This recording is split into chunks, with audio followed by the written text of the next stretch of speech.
Muchas gracias, presidenta.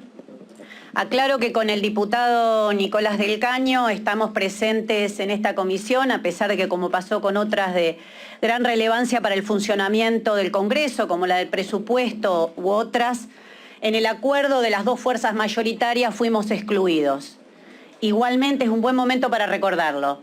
Igualmente estamos aquí para dar nuestra posición con dos certezas, que por supuesto la traíamos, pero a partir del debate que se está dando aquí, las confirman. La primera, que obviamente que esto tiene muchísimo de montaje electoral. Un presidente de la Nación que habla de inflación autoconstruida. Y después quieren explicar lo que en realidad no dijo eso. Bueno, el presidente de la Nación nos tiene que explicar por qué firmó y por qué lo votó este Congreso con la anuencia de la oposición de derecha de Juntos por el Cambio, un acuerdo con el Fondo Monetario que claramente es inflacionario. ¿Autoconstruida de dónde? Si las tarifas las aumenta el gobierno, por dar solo un elemento.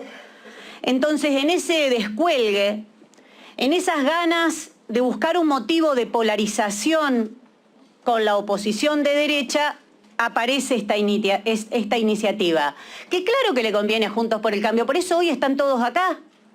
Claro que les conviene. Causa un poco de gracia escuchar al diputado de Juntos por el Cambio, Mendoza, hablar de ajuste. Alguien que fue parte del gobierno de Macri habla de ajuste. Claro, pero es tanto el desastre económico actual, tan mala la situación económica de la clase trabajadora y los sectores populares, que se permiten ese tipo de licencias. Y como digo, estamos convencidos que les conviene a todos esta discusión. Les conviene a todos estar discutiendo este tema y no los graves problemas económicos. O Juntos por el Cambio no está usando esta discusión del juicio político a los miembros de la Corte para no discutir la moratoria previsional y decir que no se puede discutir otra cosa. ¿Con qué cara pueden explicar eso a casi 1 millón de personas que no han podido jubilarse, que a partir de diciembre no se pueden jubilar? ¿Les parece un argumento válido? Bueno, nosotros queremos salir a explicar eso. Queremos salir a explicar que no es un argumento válido. La ley de humedales ni siquiera está entre los temas convocantes.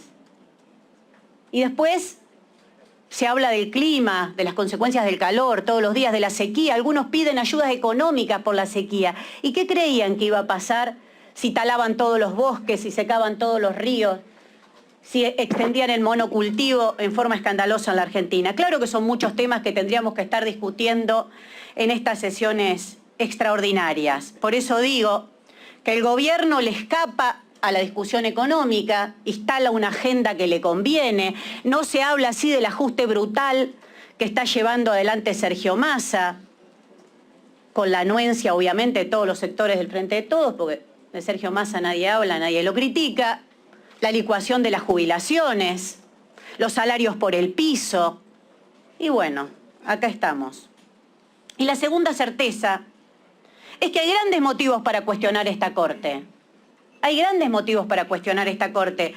No voy a mencionar varios que se dijeron, pero es la Corte del 2x1. ¿Qué podemos pensar de una Corte que quiere beneficiar a los genocidas de un modo tan escandaloso y que se le responde de la única manera que la hace retroceder, con una enorme movilización en la calle? No es con maniobritas, no es con tirándose carpetazos, expedientes, no.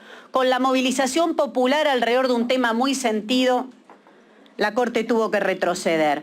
Una Corte que es parte de un poder judicial de la región, es bueno que lo recordemos, donde cada vez más empiezan a ocupar un rol político, un rol netamente político, llegando a decir quién puede ser candidato o candidata, quién no, arbitrando sobre cuestiones netamente políticas. Esa es la Corte del país, cabeza de un poder judicial con escandalosas relaciones con los servicios de inteligencia, con el poder económico. Por eso salen estas solicitadas y estos pedidos desde la AmCham, la Cámara de Estados Unidos, hasta grandes empresarios argentinos defendiendo la Corte, o llegando al extremo de exhumar leyes que tienen 16 años de haber perdido la vigencia, exhumarlas y legislar directamente para autopercibirse presidente del Consejo de la Magistratura, algún juez supremo. Entonces estamos hablando de esa Corte, de ese Poder Judicial, pero también quiero decir que no nació de un repollo. Desde el 83 para acá el peronismo ha tenido mayoría en el Senado. ¿Quién nombró esos jueces? ¿Quién los designó? ¿Cómo llegaron ahí? Ahora nos enteramos que Rosati tiene relaciones o que protegió a genocidas. Y cuando era ministro de Justicia no lo sabíamos. Cuando fue ministro de Justicia del gobierno kirchnerista no se sabía. Bueno, la verdad es que vivo con asombro algunas de las denuncias que aparecen ahora, tanto como la de la oposición de derecha, de Juntos por el Cambio y otros, que no tienen problema cuando hay que defender los privilegios de este Poder Judicial, que no paguen ganancias, que sean una casta intocable, y que además aprovecho esta oportunidad para pedirles una brújula, para que nos indiquen cuándo pedir un juicio político a un miembro de la Corte Suprema es un hecho de justicia y cuándo es un ataque a las instituciones. Porque estoy medio perdida. Cuando leen ahí el listado de quienes han pedido juicio político, algunos son ataque a las instituciones y otros son un hecho netamente de justicia. La verdad, nos hacen perder. Yo creo que más bien lo que están evitando, una vez más, ya lo dijimos en el recinto, es que se discuta las escandalosas relaciones que tienen con este Poder Judicial, como se ha visto alrededor del afer del Lago Escondido. Siguen sin explicar Lago Escondido. Siguen sin explicar por qué altos funcionarios del gobierno porteño, miembros de los servicios de inteligencia, en un verdadero tren fantasma, fueron al Lago Escondido. Y no estoy hablando de los chats o los no chats, la ilegalidad de esas filtraciones. El hecho lo reconoce todo el mundo, que estuvieron ahí. Entonces lo que tienen que explicar es eso, porque si no, más que defensa de las instituciones, aparece como defensa propia y de las relaciones escandalosas que tienen con este Poder Judicial.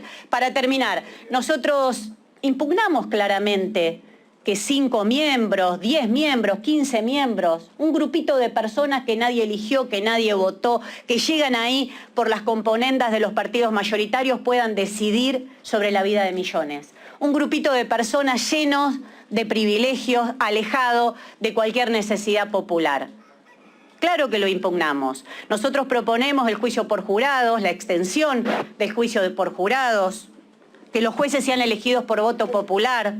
Y también nos han dicho varias veces, bueno, pero eso no está, algunas de esas cosas no están en la Constitución. No nos asusta. Miren Perú.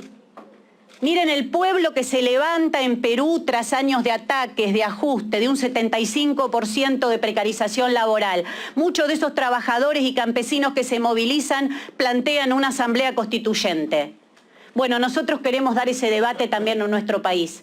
En un país que se hunde en la pobreza, en un país con salarios cada vez más bajos, con jubilados que no les alcanza para llegar a fin de mes, creemos que no solo es un problema del Poder Judicial, es un problema del régimen político atado al FMI. Esa sumisión la queremos discutir y creemos que una asamblea constituyente libre y soberana que ponga en cuestión el conjunto del régimen político es lo que tenemos que debatir en el próximo periodo, porque son muchos los ataques que está sufriendo el pueblo trabajador y la verdad es que la discusión sea solamente la del Poder Judicial, que como dije es un escándalo, nos parece bochornoso. Muchas gracias.